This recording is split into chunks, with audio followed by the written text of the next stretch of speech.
Olá, pessoas! Continua na pauta o assunto revisão da vida toda. Por isso, hoje, o tema do Soletrando será questão de ordem no STF contra destaque na revisão da vida toda. Afinal, o que é revisão da vida toda? É um julgamento que vai decidir se é possível considerar no cálculo do benefício da aposentadoria as contribuições efetuadas antes de julho de 1994. Ou seja, se será possível aproveitar no cálculo do salário de benefício todas as contribuições feitas pelo segurado ao longo de sua vida profissional. Com a revisão da vida toda, o cálculo efetuado levando em conta as contribuições anteriores a 1994 pode, especialmente no caso de ter havido salários maiores naquele período, elevar o salário de benefício e, portanto, elevar a aposentadoria. E essa controvérsia foi parar no Supremo Tribunal Federal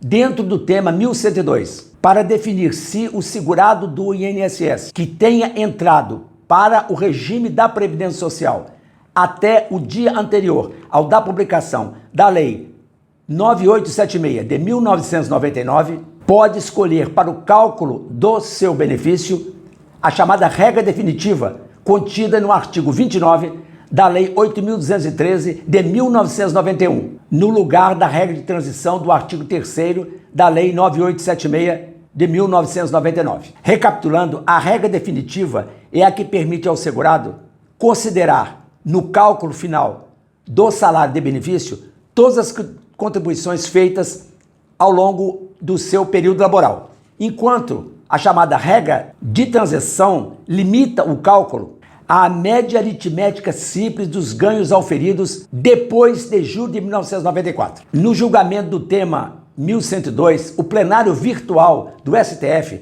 avalizou a tese contrária à Previdência e favorável aos segurados. Da seguinte forma, na apuração do salário de benefício dos segurados que ingressarem no regime geral da Previdência Social até o dia anterior à publicação da Lei número 9876 de 1999 e implementar os requisitos para aposentadoria na vigência do diploma, aplica-se a regra prevista no artigo 29, incisos 1 e 2 da Lei 8.213 de 1991, quando mais favorável que a norma de transição. Acontece que o INSS não aceita tal tese e, para isso, se vale do chamado consequencialismo jurídico. E, afinal de contas, o que é consequencialismo jurídico? É um programa que se propõe a adequar o conteúdo de uma determinada decisão à valoração das suas consequências. Nesse sentido, a legalidade estrita por si só não se presta à lógica de resultados para a administração. Quer dizer, não faz sentido para consequencialismo jurídico dentro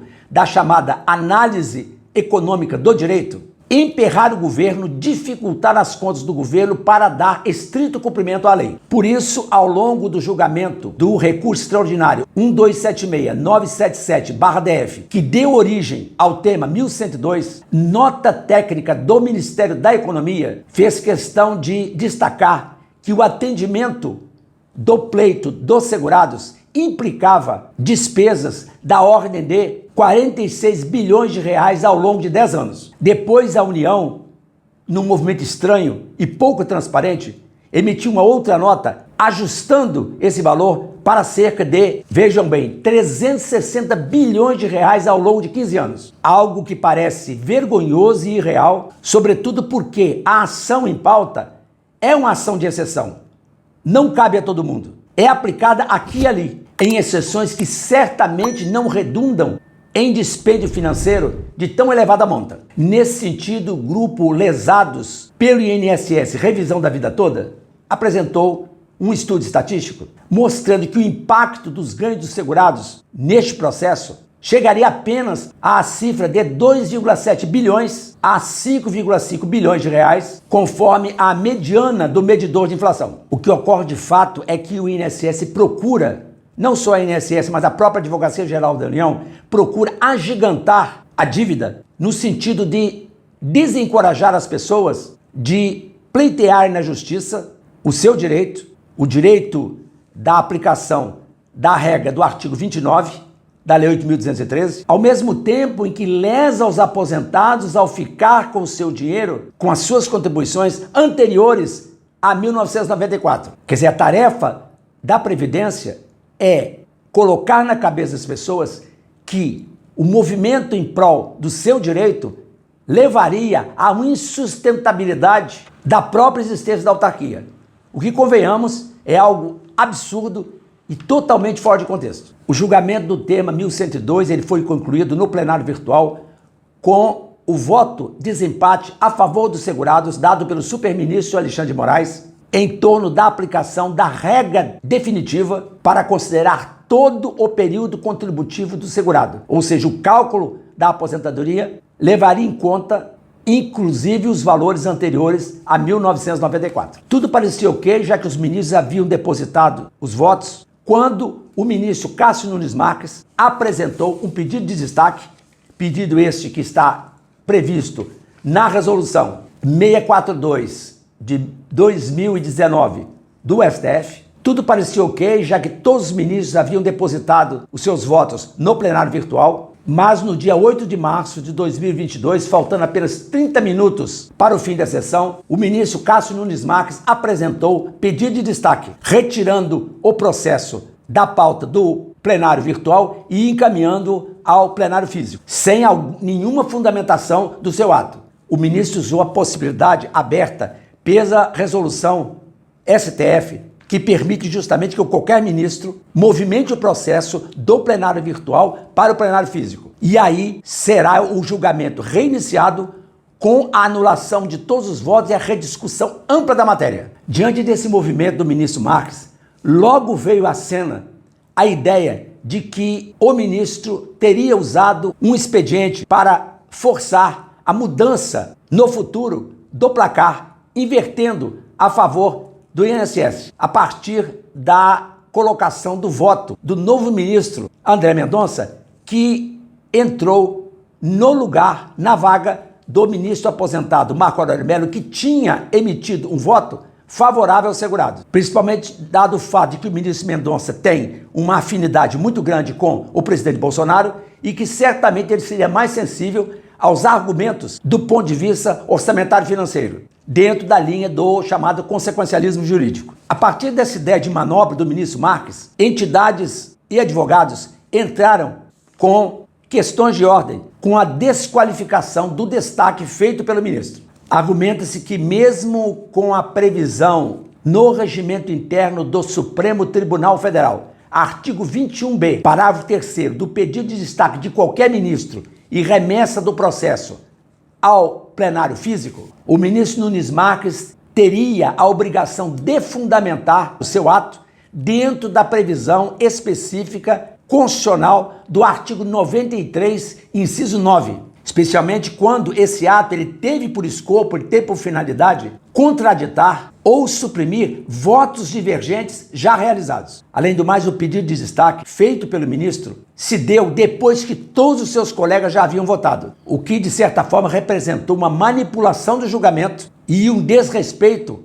ao princípio da imparcialidade da jurisdição. Outro item formulado nas questões de ordem apresentadas foi a ocorrência da chamada preclusão consumativa.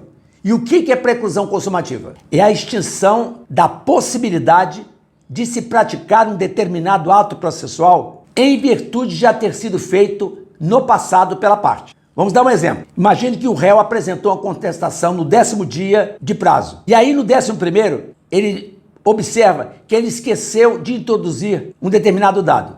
E ele resolve fazer uma outra contestação. Não pode.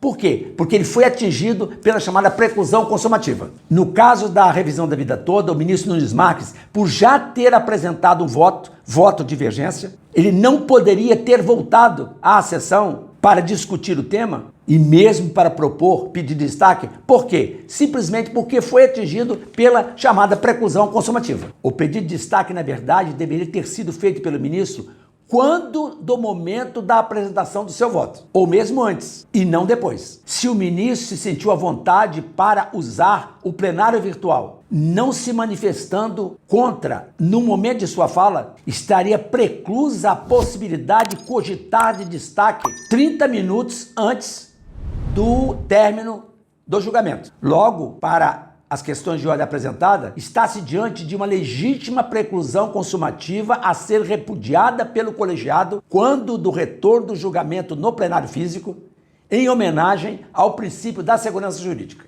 Outra questão, essa vital à análise do termo 1102, é a manutenção ou não do voto do ministro Marco Aurélio Mello, já aposentado. Voto, diga-se de passagem, que contribuiu para formar a maioria contra o governo e a favor dos aposentados. Os que defendem a manutenção do voto se valem do artigo 941, parágrafo 1º do Código de Processo Civil, que prevê que, nas sessões de julgamento, os votos podem ser alterados até o momento da proclamação do resultado, salvo o voto que já tiver sido proferido por juiz afastado ou substituído.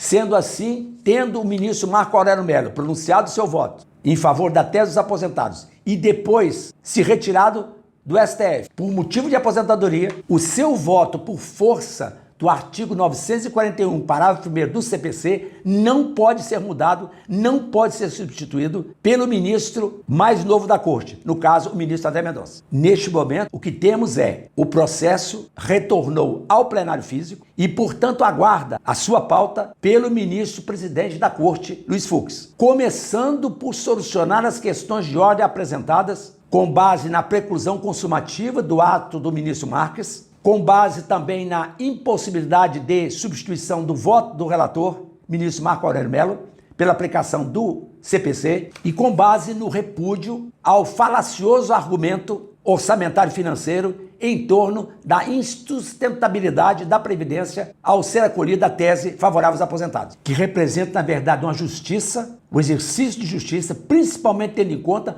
os vários anos em que os aposentados eles tiveram os seus benefícios subfaturados em decorrência do não aproveitamento dos meses anteriores a julho de 1994 no cálculo do salário de benefício. Não há essa derrocada financeira alardeada, inclusive em palavra do próprio presidente Bolsonaro, até porque a cada mês mais aposentados são atingidos pela decadência do artigo 103 da Lei 8.213 de 1991. Isto é, a revisão da vida toda somente pode ser utilizada por aqueles que se aposentaram há menos de 10 anos. O que o governo tem feito, na verdade, nessa questão é muito barulho, no afã de desencorajar os aposentados a permanecerem com a ação e a esquecerem o assunto. Essa tática é antiga do INSS, que sempre que se defronta com qualquer pleito, principalmente os pleitos em massa de beneficiários da Previdência, procuram apresentar números que impactem e que números que são tirados lá se sabe de onde. Lá se sabe de que cartola, lá se sabe de que estudo, e se é que esse estudo é digno de confiança. Nessa hora, em homenagem ao direito fundamental à Previdência Social, é preciso que a Suprema Corte fique atenta e condene, vede o uso de artifício indecoroso como uma manobra de pedido de destaque com o escopo, com a finalidade de manipular resultado final do julgamento e de fazer prevalecer a vontade individual de um determinado ministro contra o pronunciamento e contra a palavra final do colegiado. Este é o Soletrando de hoje. Compartilhe esse vídeo, ative o sininho das notificações, inscreva-se no canal e muito obrigado pela sua audiência. Tchau!